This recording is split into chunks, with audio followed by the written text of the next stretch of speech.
Hello बच्चों, let's read the question. The question says the metal oxide which cannot be reduced to metal by carbon is, जो वो metal oxide जो carbon से अपने respective metal में reduce नहीं होती हमसे पूछा गया है. First option is aluminium oxide. So when aluminium oxide is reacted with carbon it forms aluminium carbide. This is aluminium carbide and carbon monoxide. So aluminium form नहीं करता है मेटल्स को, it does not get reduce to metal. So ये हमारा option correct है. Option B हमें given है lead oxide. Lead oxide को जब हम रिएक्ट करते हैं with carbon it forms lead metal and carbon monoxide. से ऑप्शन रॉन्ग हुआ. Option C is zinc oxide. Zinc oxide when react with carbon it also gives zinc and carbon monoxide. So ये option भी हमारा गलत हुआ. Option D is Fe2O3 iron oxide.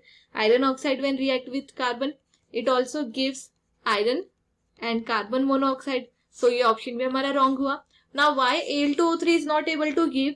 Because Al2O3 की reaction में very high temperature is needed to form to get reduced to metal, because very high temperature around 2100 degree Celsius is required. Okay, यहाँ पे हमें बहुत high temperature चाहिए रहता है for this carbothermic reaction.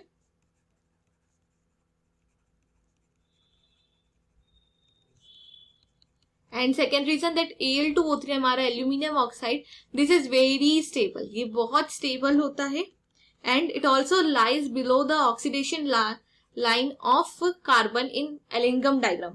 Ellingham diagram में it lies below oxidation line of carbon.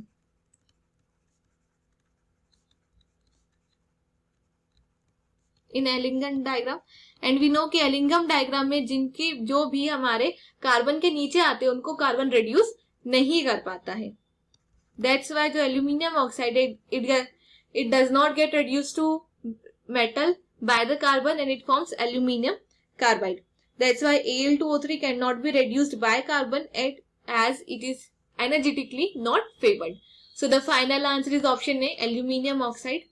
Hope you understand it well. Best of luck.